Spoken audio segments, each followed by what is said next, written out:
Number one, I'm using a laptop to make this video. Well, actually it's a Google Chromebook because I'm very bad at organizing my thoughts and there's a lot to say about this review. Second off, I am at home. I have a cow blanket on because I'm cold. Moo. Second, okay, I've said before that Chase and I are looking for a saddle. Right now, because I'm not able to fit a more expensive English saddle for eventing in the budget, I'm shopping and looking around for a Western saddle to tide us over, because it seems from the research that I've done that less expensive Western saddles have less fit issues than less expensive English saddles, specifically in spinal clearance, which is very important. Western saddles are also normally made to fit stock horses, which is the type of horse that I own. And to put it out there, a saddle should only be a saddle for your horse. That is, it shouldn't make any more difference whether you put an English or a Western saddle on your horse than it should be for you to change clothes for the day. Your horse should still be able to respond to your cues, otherwise you need to go back to the basics in your horse's training. So the first Western saddle that we tried was a Black Forest Treeless Saddle. And I chose to try this saddle because everything I'd researched and was confident in for saddle fit said the opposite of what this saddle was, and that you needed a tree for support and to distribute the horse's weight. Personally, I think the best thing that you can do when you think you know it all is to try to do something the opposite of what you think you know within reason, which is why I decided to try this saddle. The saddle was lent to me by the manager of the barn, which was very nice of him.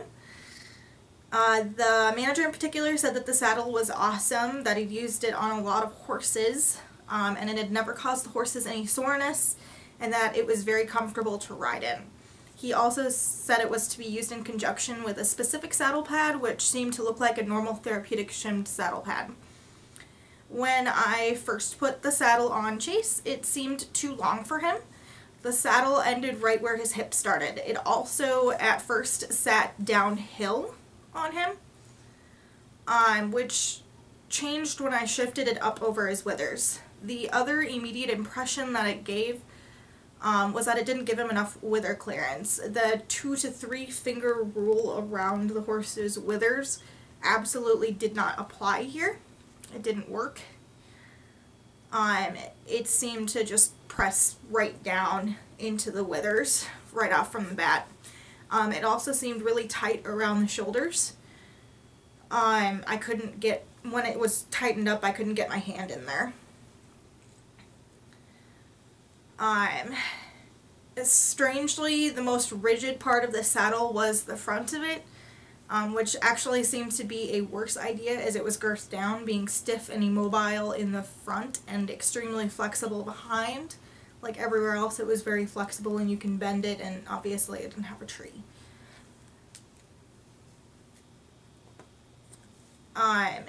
And also another thing to note is that Chase pinned his ears and swished his tail when I tightened the cinch. And then when I put a new saddle on Chase, I keep him in an enclosed large arena and take off any lines connecting me and him for safety's sake. Sometimes horses can have really large negative reactions to new feelings, and I don't want to be connected to the horse in any way when that happens. Next, I go out of my way to give them a few minutes to explore the feel of the saddle, either at a walk or a trot. You want to ask them and then leave them alone to think about it as they move around. If you interrupt them too much, you won't be able to hear or see what they have to say about the saddle. After that, I start pushing the horse and looking for their blow-up button, which usually will happen at the canter, while turning, or while jumping an object if it's going to happen. I want to look for this button while I'm off the horse because honestly it isn't fun to ride and I'd rather live long enough to put my equine partner into the ground. This saddle, while it didn't cause a blow-up reaction in Chase at that particular day, immediately affected the way that he moved. He immediately was moving defensively in his shoulders and did not drop his head and blow out like you'd like to see in a saddle that gives the horse relief. When he didn't blow up, I decided to try to feel it for myself and got on. So the seat While it was comfortable for the male barn manager, which had, and because he's male, he has a different hip angle than I do, and actually male hips only have 2 points in the saddle, and females, we actually sit on a tripod in order to, when we're straight, we actually have a third bone in front that the males don't.